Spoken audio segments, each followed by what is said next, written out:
কাম না সারলো এই আবার কেটা পুলিশের লোক নাকি? কি ব্যাপার, আপনি কেটা কনাই বলা নেই এটা হুম্মত করে ঢুকে পড়ছেন? তার আগে কত তোরা কেডা এই পর্যাপ্ত বাড়ির মধ্যে তোরা কি করিচ্ছ?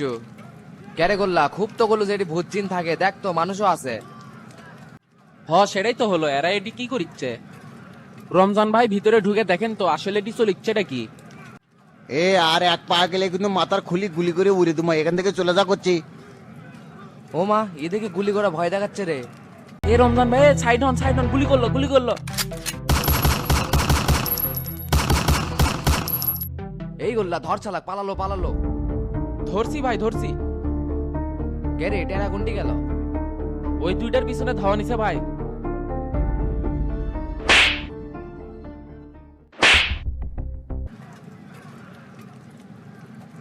এই শালা তোরা এটি করিচ্ছিল কি? কিছু না করতে গুলি করা শুরু করে দিল কি জন্যে? কথা কম আদারি, এতদিন তাহলে ভূত জিনা ভাই মিথ্যা আছিল, তোরা তলে তলে কি করিচ্ছিল এটি? মুখ না খুললে কিন্তু তোকে একবারে শেষ করে ফেলে দেবো, শিয়াল কুত্তাও খুঁজে পাবি না। আমার জানে মারেন না ভাই, সত্যি কথা করছি। ঝটফট করে ফেলা, তোদের এটি কাহিনী কি? আমরা তিনজন মিলে এটা ইয়েবে ট্যাবলেট বানাচ্ছিলাম, আশপাশের মানুষ যাতে এদিকে না আসে এই জন্য ভূতের নাটক সাজানো হয়েছিল। হাই রে জেরে রে, তোরা তে কতদিন হলো এই কাম করিচ্ছিল? বেশি দিন হলে নয় ভাই, 1 বছর হলে শুরু করছি। এ লো, তোর বাড়ি গুটি? নওগাঁ জেলার সোলমারি গ্রামে। আর ওই তুই মাথার চোদ্দে ভাগলো অগের বাড়ি গুটি? সিংড়া আর নন্দীগ্রাম উপজেলায়। হাই রে বাইঞ্চ, দিল্লা কাহিনী করে তোরা একটি অকাম করিচ্ছিল। ক্যারে যে দুইজন পলালো ওই দুইজনের নাম কি? ছোট সোহাগ আর সায়েদ। এটা আবার কোন ধরনের নাম রে? ছোট সোহাগ কেমনে? ওয়াক ভাই সবাই এলাকার ছোট সোহাগ হিসেবেই চেনে। তো কছিলাম না গোল্লা, এটি আত্মা মারতে কিছু নাই, নিশ্চয় একটা ঝোল আছে। কে রে, টেরা আসে না কি জন্য? কত দূর অগের দাবড়ে নিয়ে গেল? আগে যায় দেখবেন না কি ভাই, এটাকে আমি সামলাচ্ছি। আচ্ছা ঠিক আছে, তুই আর হাত পা ব্যান দেখ, আমি আগে যেতে গেছি টেরা কুন্টি। ঠিক আছে ভাই। কে রে, 1 টাকা ধরে পারিস নি? না ভাই, ধরে পারিনি, অল্পের থেকে হাত ফসকে চলে গেছে। তবে আপনার কাছে অস্ত্র থাকাতে বেঁচে গেছি, না হলে তো গুলি খেয়ে মরলাম নি। অস্ত্র তো এই জন্য আমি কখনো হাতছাড়া করি না, কখন কোনটি কাজে লাগে। সমস্যা নাই, একজন ধরা পড়ছে, আর যারা পালাচ্ছে তাদের পরিচয় পাওয়া গেছে। সিংড়ার নন্দীগ্রাম বাড়ি, এরা এটি ইয়াবা ট্যাবলেট বানায় সাপ্লাই দিচ্ছিল। হাই রে ভাই, কন কি এলাকার মধ্যে মাদকের কারখানা খুলে পড়ছিল, আর আমরা সেটা জানবারও পারিনি, পুলিশও বুঝা পারেনি। কেমনে বুঝে পাবো তোরা? তোকে তো জিনের আর ভূতের ভয় দেখায় বোকাচোদা বানা থুছিল। আমি রমজান সাহস করে যদি না আসলাম নি, তাহলে তো এই রহস্য কখনো উন্মোচন হতো না। ধন্যবাদ ভাই, এতদিন তো আপনার সাহসের গল্প শুনছি, আজকে নিজ চোখে দেখলাম। তে গোল্লা গুনটি? যেটাক ধরছি না ওটা পাহারা দিচ্ছে। ঠিক আছে, পুলিশকে ফোন দিয়ে এখনই তাহলে সবকিছু জেনে দিচ্ছি। এসে কারখানা সিলগালা করে দিক আর এই শালাক নিয়ে যাক। এ রমজান ভাই কুন্ডি গেলেন, টেরা ভাগ পাচ্ছেন? হ পাসি, দাঁড়া আসিচ্ছি। আমার এলাকাত মাদকের এত বড় কারখানা আর পুলিশ কিছু জানিচ্ছিল না। পুলিশ কেমনে জানবে ওস্তাদ, সারা তো ভৌতিক পরিবেশ তৈরি করে ভেতরে এল্লা করিচ্ছিল। ওরা তো আমাদের উপর গুলিও চালাছিল, ভাগ্যিস রমজান ভাইয়ের কাছে অস্ত্র আসছিল, না ছাড়া তো আমরা মারা পড়ে গেলাম নি। হাই রে, কোষ কি রে, যদি তো করে কিছু হয়ে গেল নি? ওটি কয়জন আছিল? 3 জন আসছিল, সবগুলা পালালেও একজন ধরা গেছে। আর ওই শালা তো মায়ের চোদ্দ না, আমাদের কাছে সবকিছু স্বীকার করছে। সবকিছু স্বীকার করছে মানে? এরা কার নির্দেশে এটি এলাকা কাজ করেছিল? সেটা তো শোনা হয়নি ওস্তাদ। টেরা পরে পুলিশে ফোন দিল, পুলিশও আসলো, তারপর কারখানা সবকিছু জব্দ করে ধরে নিয়ে চলে গেল। তবে আসে যে আরো 2 জন আসছিল না, তার মধ্যে একজনের বাড়ি সিংড়া, আরেকজনের বাড়ি হলো নন্দীগ্রাম।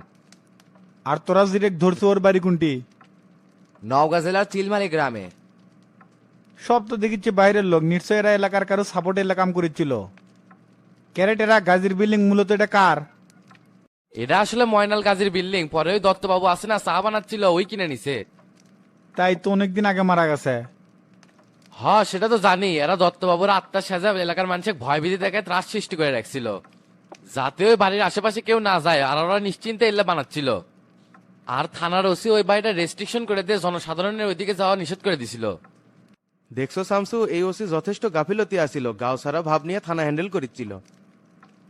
এগুলার কারণেই তো এই এলাকার সন্ত্রাস আর মাদকের দৌরাত্ম্য বেড়ে গেছে। খালি মাদক আর সন্ত্রাসী বাড়ায়নি চাচা, এই শালা হচ্ছে বড় সিন্ডিকেট। এ তোরা ভেতরে যা, যাই ফ্রেশ ট্রেশ হয়ে খাওয়া দাওয়া করে লি। আচ্ছা ওস্তাদ ঠিক আছে। এ রমজান ভাই আসেন আমরা ভেতরে যাই। ঠিক আছে চল। তোমার কথা আমি কিছুই বুঝলাম না শামসু, ওসির কথা কি বলতেছিলা? বড় সিন্ডিকেট মানে? উপজেলার এই দুর্নীতির সাথে ওসিও জড়িত আছে চাচা। সাথে আরো 2 জন আছে, নাম শুনলে তো আপনি অবাক হয়ে যাবেন। কও কি, কার নাম শুনছো? শফিক আর তোতা আরিবেক সাথে নিয়ে এই অকামটা করছে। তাই নাকি? তাহলে তো শফিকের বাঙ্গি এবার ফেটে গেল। তদন্ত অফিসার এগুলা বলার জন্যই কি তোমার অফিসে আসছিল? হ্যাঁ, তদন্ত অফিসারই সবকিছু জানালো হমাক। ও এই জন্যই তাহলে তুমি তো তার সাথে কথা বলে না তখন? কোথা কেমনে কোমর ওপর তো সেই মন মেজাজ গরম হয়ে আছে। শালার বেটাকে এতদিনও ভালো বানাবার পারলাম না, দুধ কোলা দিয়ে কাল সাপ পুচ্ছি। না তাহলে তো তার মামলা ঢিসমিস করা যাবে না। আমি তো ভাবছিলাম চ্যাংরাটা ভালো হয়ে গেছে, কিন্তু সেটা তো না। আর শফিকের তাহলে কি করবে চাচ্ছ? অপেক্ষা করেন না চাচা, শফিকে কেমনে চিপির তোলা লাগে সে কাজ করতেছি।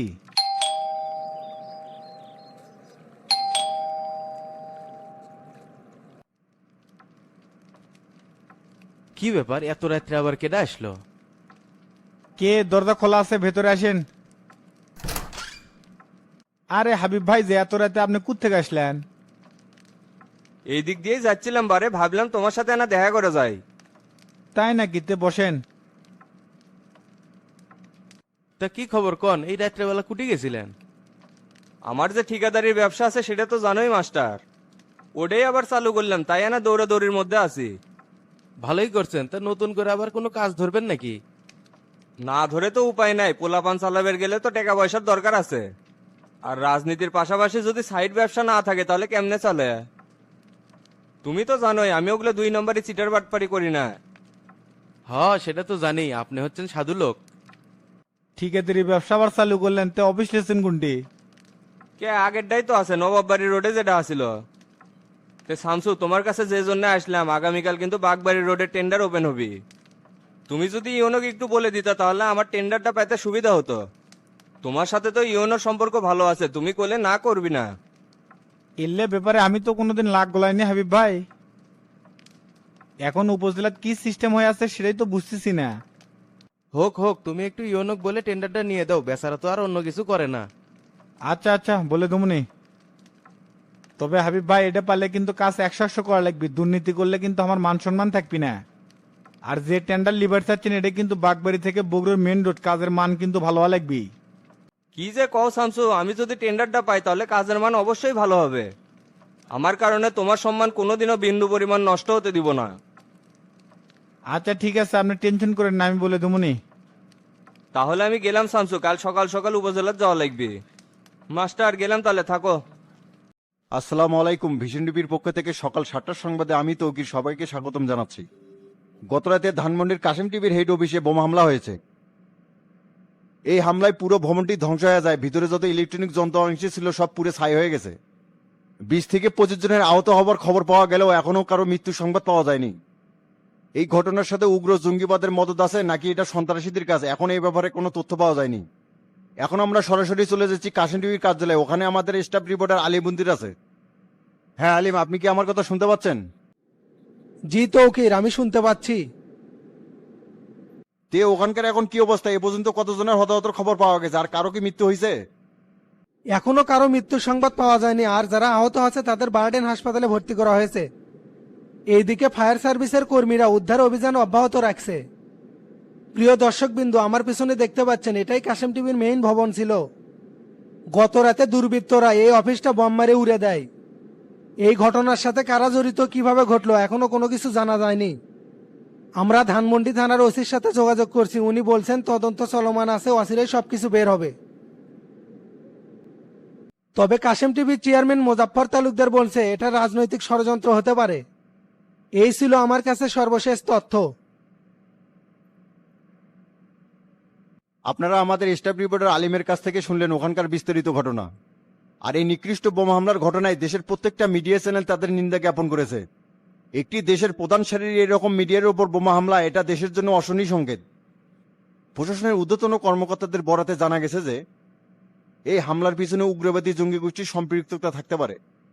তবে স্বরাষ্ট্রমন্ত্রীর এখনো কোনো বক্তব্য পাওয়া যায়নি। এই ছিল সকাল 7টার সংবাদ। আবার আমরা পরবর্তী সংবাদে ফিরে আসবো, ততক্ষণ ভিশন টিভির সাথেই থাকুন।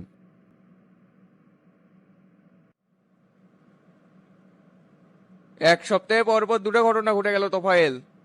এলে কিভাবে হচ্ছে তার তো কোনো তথ্যই পাচ্ছি না। এই জন্যে আমি বারবার গেছিলাম শামসুকে সরানোর দরকার নাই, ফেরত নিয়ে আসি। আপনাকে তো আমি আগের থেকেই করছি শামসু এই ঘটনার মূল হতা। তার চেয়ে এই শালাক গ্রেপ্তার করে ধরলেই সব ঠান্ডা হয়ে যাবি। ধুর মিয়া, তুমি খালি শামসুকে অ্যারেস্ট করা নিয়ে বাড়াবাড়ি করিচ্ছ। এমনিই যে পরিস্থিতি হয়ে আছে, এটা করলে তো দেশে গৃহযুদ্ধ লেগে যাবে। তখন আর সরকার টেকানো যাবি না, গদি নিয়ে টানাটানি উঠবি। সরকার চালাবের গেলে তো এরকম ভয়ে আটোসাটো হওয়া যাবে না। ওর গ্যাং দেখলে কইরা সরকারের বিপদে ফালানোর চেষ্টা করিচ্ছে। আজকে হাজি মতির জামিনের ডেট আছে, ওরা বাইরে হলেই শামসুকে অ্যারেস্ট করার অনুমতি দিয়ে দিব। তুমি অনুমতি দেওয়ার কে তোফায়েল? জনরাবাটির সভাপতি আমি, যা করার আমি করব। হয়েছে আপনার তালে থাকলে হাতে হারিকেনার পিছনে বাঁশ নিয়ে চলার লাগবি। তখন আর সরকার টিকে রাখতে পারবেন না, রাস্তায় বসে থেকে কান্দা লাগবি। কিভাবে সরকার চালাতে হয় সেটা আমি ভালো করেই জানি তোফায়েল। তোমাদের দায়িত্ব দেওয়াটাই আমার ভুল ছিল। আসলে তোমরা তো কোনো কাজেরই না। রাজনীতি করো কি বাল দেখে, খালি মানুষের পিছনে আঙ্গুল দেওয়ার জন্য নাকি? দেশে যে এরকম বিশৃঙ্খলা তৈরি হচ্ছে, এটা সম্পূর্ণ ব্যর্থতা তোমাদের। আমাদের কেমনে ব্যর্থতা হলো লিডার? এমন ভাবে করছেন মনে হচ্ছে এগুলো আমরাই ঘটাচ্ছি। এগুলা কে ঘটাচ্ছে না ঘটাচ্ছে সবই বের হবে। তুমি এখন আসতে পারো তোফায়েল। আচ্ছা লিডার, গেলাম। আসসালামু আলাইকুম। ওয়ালাইকুম আসসালাম। শামসু চলে যাওয়ার পরে রাজনীতির কোনো আগামাতেই বুঝে পারিচ্ছি না। এর মধ্যে আবার হাজি মতিরাও বের হচ্ছে। এখন এই দিকেই যাবো না ওই দিকেই যাবো, কোনো কুল কিনারাই পাচ্ছি না। দেখি শামসুকে একটা ফোন দেই তো।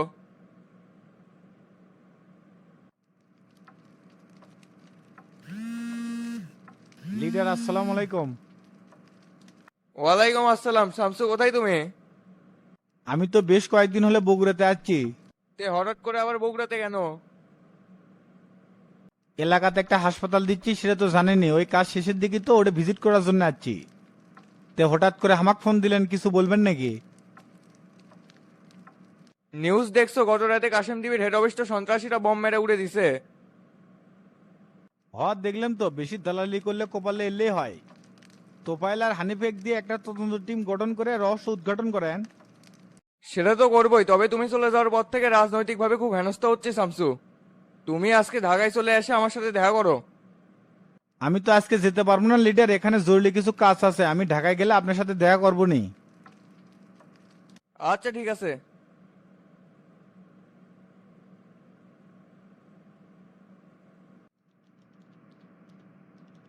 ভাই ওনকার ধুম মেরে বসে আছেন কে? মন খারাপ নাকি? মনের কামই তো রে ডন, খারাপ থাকা আর ভালো থাকা। পরিস্থিতি সুবিধাজনক মনে হচ্ছে না। নতুন করে আবার কিছু হলো নাকি? ডাক্তার বলে বারবার কোসে টেনশন করা যাবে না। টেনশন করবার না চাইলেও তো অটোমেটিক চলে আসে রে। গতকাল রাতে ফারুকের নিয়ে মামলা ঢিসমিস করার জন্য বলছিলাম, কিন্তু শামসু ভাই ফারুকের সাথে এই ব্যাপারে কোনো কথাই কয় নাই। পাক্কা 2 ঘন্টা বসেতে হুম্মত করে এসে মাস্টার নিয়ে চলে গেল। কোন দিকের পানি যে কোন দিকে যাচ্ছে রে বুঝে উঠে পারতেছি না। কে আপনারা কোছিলেন শামসু ভাই মামলা ডিসমিস করে দিবে, তো এখন আবার কি হলো? কি যে হচ্ছে সেটাই তো বুঝতেছি না। তার মধ্যে গতি কেমন হঠাৎ করে চেঞ্জ হয়ে গেল। এখন ফোন দিচ্ছি, ফোনও ধরতেছে না। তাই মনে হয় জমির কাহিনী নিয়ে ব্যস্ত আছে। যেহেতু নিজের মুখে ঢিসমিসে কথা কোসে, তাহলে কোনো চিন্তা নাই ভাই। তে ফারুক আপনি কি কোসে? ওই শালার কথা আর কোশ না, শামসুর অনুমতি ছাড়া বলে কোনো ফাইনাল সিদ্ধান্ত নিবি না। একেবারে কিরে কেটে পড়ছে নাকি? শালার মুখে কিছু টেকা ছুড়ে মারেন, পর রাজি হয়ে যাবে নি। ওই যে কথা আছে না, আজকালকার দুনিয়ায় টেকা হলে বাঘের দুধও পাওয়া যায়। এখনো সময় আছে হাতে, দেখি না শামসু ভাইয়ার মধ্যে কি করে। তারপরে অবস্থা বুঝে একটা ব্যবস্থা নিমইনি। সেটাই করেন, তাও আজার এলি নিয়ে পেরা নিয়েন না তো। হামাগের যদি কেউ সহযোগিতা না করে, তাহলে হামাগের নিজেকে রাস্তা নিজেকে বাড়িকে নেওয়া লাগবে। আর শামসু ভাই যেহেতু আপনার ফোন ধরেছে না, তাহলে সামনাসামনি যে দেখা করেন। সেই সামনাসামনি দেখা করার জন্যই তো ফোন দিচ্ছি, কুটি আছে সেটাও জানি না। তাহলে মাস্টার এক ফোন দেন ভাই, ওই লোক তো সবসময় শামসুর সাথেই থাকে। তার ফোনও তো বন্ধ পাচ্ছি রে ডন, ভাবতেছি বাড়ির যাবো না অফিসে যাবো। তুই একটা গোল্লাক ফোন দিয়ে শোনে তো শামসু ভাই কুটি। আচ্ছা ভাই দিচ্ছি।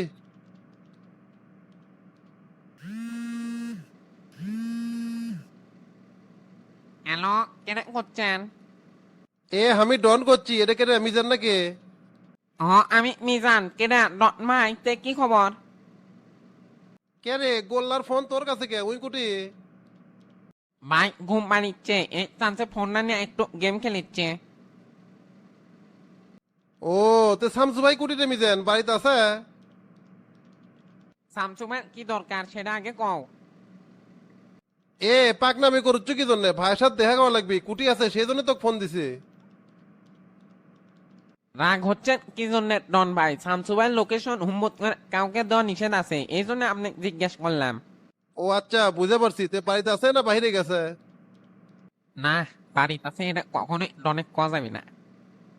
মাস্টার চাচার সাথে শামসু ভাই বাইরে গেছে, কুটি গেছে সেটা জানেন না। আর কিছু কবেন নাহলে ফোনটা কাটেন, আমি গেম খেলিচ্ছে। আচ্ছা ঠিক আছে। কে ডন বাড়িতে নাই, কোনটি গেছে? সেটা তো মিজান কয়ে পারলো না ভাই, মাস্টার স্যার শামসু বলে সেই সকালে বাইরে হয়ে গেছে। এই লোকের গোমর তো কোনো কিছু বুঝে পারিচ্ছি না রে। এলাকাতে আসার পর থেকে কোনটি কি করেছে না করেছে কোনো কিছুই ধরে পারিচ্ছে না। তে সমস্যা কি ভাই? এখন ফোন ধরেছে না পরে ধরবি নি, তখন দেখা করিনি। এখন আবার কেন ফোন দিল ভাই? শফিক কেমা ফোন দিছে, কাহিনী কি? যাই হোক ফোন ধরে শুনেন কি কয়। কিরে তোতা কি খবর? শুনলাম ভোটে হারা বলে হাফ ফেল করছিল। করছিলাম তো, এতদিন পরে কিসে ফোন দিছেন?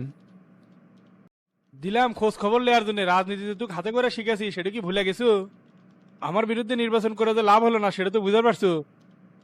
আপনি তো আমার সাথে চিটিং করে ভোটে দিচ্ছেন। পাগলা ওস্তাদের মার শেষ রাত্রে, ওটা মনে হয় ভুলে গেছো। না ভুলমুখ সবই তো মাথাতে আছে, তো এলে করজনই ফোন দিছেন নাকি?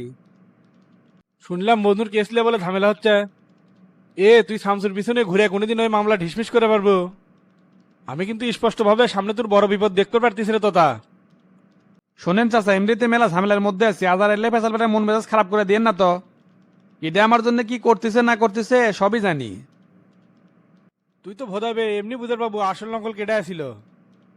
আচ্ছা বুঝমুনি সেটা।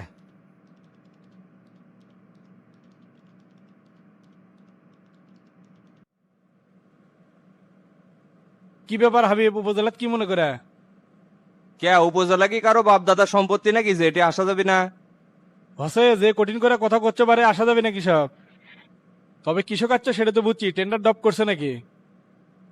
করছি, আমি তো প্রফেশনাল ঠিকাদার, সেটা তো জানেনি। জানি, কিন্তু কোনো কাম হবে না, এবার সব টেন্ডার আমার লোকেরা পাবে। তাই এটি মিশে দাঁড়িয়ে থেকে লাভ নাই হাবিব, চলে যাও। এমপি হয়ে এল্লা দালালি শুরু করে দিছেন, স্বচ্ছভাবে টেন্ডার যাচাই বাছাই হবে।